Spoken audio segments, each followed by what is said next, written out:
Hello बच्चों, let's see the question. The question says a cistern internally measuring 150 centimeter into 120 centimeter into 110 centimeter has 1,29,600 centimeter cube of water in it. इतना water उसके अंदर है. Porous bricks are placed in the water until the cistern is full to the brim. Each brick absorbs 1/17 of its volume of water. How many bricks can be put in without overflowing the water? Each brick being 22.5 centimeter into 7.5 centimeter into 6.5 centimeter. तो यहाँ पर क्या है, एक cistern है हमारे पास, उसमें इतना पानी तो ऑलरेडी है. ओके उसके अंदर ब्रिक्स डाली गई और ब्रिक्स डालने के बाद क्या होता है कि वो इतनी ब्रिक्स डाली गई कि जो वॉल्यूम है, जो पानी है उसके बिल्कुल सरफेस तक आ जाएगा, उसकी ब्रिम तक आ जाएगा. ठीक है, बट ओवरफ्लो नहीं होगा. तो ये पूछा गया कितनी ब्रिक्स डाली जाएंगी उसके अंदर और हर ब्रिक पानी भी एब्सॉर्ब कर रही है. कितना पानी एब्सॉर्ब कर रही है? अपने वॉल्यूम के 1/17 पार्ट पानी जो है वो ब्रिक क्या करती है, एब्सॉर्ब कर लेती है. मीन्स जो खाली जगह है ना हमारी उसमें किसके अंदर, सिस्टर्न के अंदर, उसको वो थोड़ा सा और कम कर, उसको वो खाली जगह को थोड़ा सा और बढ़ा देती है क्योंकि पानी भी एब्सॉर्ब कर रही है. तो कितनी ब्रिक्स डाली जाएंगी उसके अंदर? तो सबसे पहले तो यहाँ आपको पता होना चाहिए वॉल्यूम ऑफ क्यूबॉइड का फॉर्मूला, क्योंकि ये जो सिस्टर्न है और ये जो ब्रिक है ये दोनों ही क्यूबॉइड के फॉर्म में है. तो वॉल्यूम ऑफ क्यूबॉइड ये होता है L into B into H. L B H हमें दोनों में ही दे रखी है, ब्रिक की भी दे रखी है और सिस्टर्न की भी दे रखी है. तो नंबर ऑफ ब्रिक्स हम मान लेते हैं x है. Let number of bricks equal to x. अब हम स्टेप बाय स्टेप आगे बढ़ते हैं. ओके सबसे पहले तो वॉल्यूम ऑफ सिस्टर्न निकालेंगे कि कितना वॉल्यूम है उस सिस्टर्न का.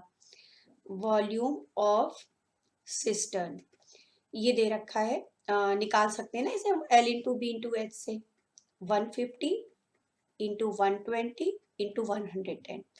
तो मल्टीप्लाई करने के बाद ये आ जाएगा 1981234 सेंटीमीटर क्यूब. अब उसमें इतना पानी तो ऑलरेडी है, कुछ पानी का वॉल्यूम दे रखा है ना, ये इतना तो ऑलरेडी है. तो उसमें खाली जगह कितनी है? Volume of empty space. Volume of empty space हम कैसे निकालेंगे? जितना पूरा वॉल्यूम है ना इसका, उसमें से वो वॉल्यूम माइनस कर देंगे जो वॉल्यूम ऑफ वाटर दे रखा है. तो सब्ट्रैक्शन करने के बाद ये हमें इस तरह से मिल जाएगा 1982340. ओके माइनस ये आ जाएगा 129,600. ओके तो सब्ट्रैक्शन के बाद ये आ जाएगा 1850400 सेंटीमीटर क्यूब. तो इतना एम्प्टी स्पेस है जिस पर पानी पूरा भर जाएगा तब वो ऊपर तक पानी पहुंच जाएगा. ओके अब हम निकालते हैं volume of each brick. Okay volume of each brick, इसकी डायमेंशंस को मल्टीप्लाई कर देते हैं. 22.5 इंटू 7.5 इंटू 6.5. तो मल्टीप्लाई करने के बाद ही आएगा 1096.87 सेंटीमीटर क्यूब. ये तो वॉल्यूम ऑफ ईच ब्रिक आ गया. अब हर ब्रिक अपने वॉल्यूम का 1/17 वाटर एब्सॉर्ब कर लेती है. तो वॉल्यूम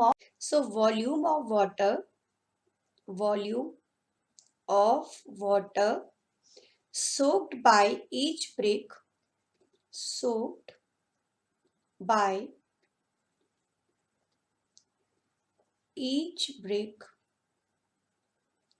this will be कितना हो जाएगा ईच ब्रिक जो वॉल्यूम सोक करेगा. कितना दे रखा था क्वेश्चन के अंदर, ये दे रखा था each brick absorb 1/17 of its volume. Okay तो इतना वॉल्यूम वो एब्सॉर्ब कर रहा है.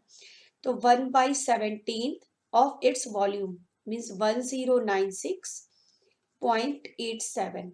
तो ये हो जाएगा 64.52 सेंटीमीटर क्यूब. तो इतना वॉल्यूम हर ब्रिक एब्सॉर्ब करेगी. ओके और ब्रिक्स हमारे पास है कितनी, x, तो x ब्रिक्स कितना पानी एब्सॉर्ब करेंगी, वॉल्यूम ऑफ वाटर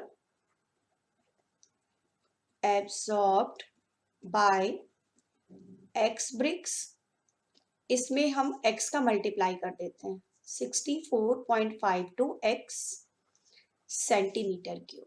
ठीक है, अब एक पॉइंट पर जरा ध्यान दीजिए, हम ये कह सकते हैं ना कि x ब्रिक्स जितना वॉल्यूम एब्सॉर्ब कर रही है वो हमें पता चल गया है, और वॉल्यूम ऑफ x ब्रिक जो था, और उससे अगर हम वॉल्यूम ऑफ सोक्ड वाटर को माइनस कर दें, क्या बताया मैंने कि वॉल्यूम ऑफ x ब्रिक्स से अगर हम volume of soaked water, volume of soaked water जितना है उसे क्या करें, सब्ट्रैक्ट कर दें, तो ये वॉल्यूम ऑफ जितना वो जो खाली सिस्टम का वॉल्यूम था, जितनी जगह उसमें थी, वॉल्यूम ऑफ एम्प्टी स्पेस, इसके बराबर हो जाना चाहिए, क्योंकि अब सारी ब्रिक्स डालने के बाद पानी ऊपर तक आ गया है, तो एक्स ब्रिक्स के वॉल्यूम से अगर जितना पानी उन्होंने सोख लिया, जितना एब्सॉर्ब कर लिया, उसे हम माइनस कर दें,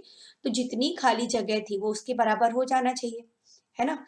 तो इक्वेशन हमारी कुछ इस टाइप से आ जाएगी यहाँ पर 1096.87x minus 64.52x, okay, equal to किसके होगा, जो खाली जगह थी, खाली जगह थी 1850400।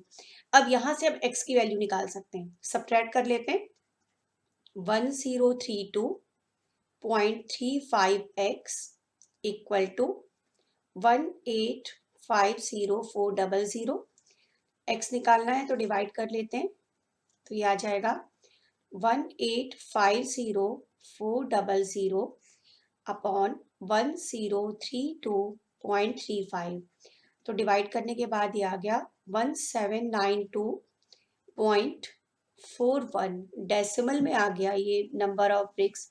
तो अप्रोक्सीमेट इसे हम बस इतने ही लिख सकते हैं 1792 ब्रिक्स, क्योंकि नंबर ऑफ ब्रिक्स डेसिमल में तो होनी नहीं चाहिए थी, बट डेसिमल में ये आंसर यहाँ मिला है हमें, तो इसे अप्रोक्स हम अप्रोक्स क्या 1792 ब्रिक्स कह सकते हैं।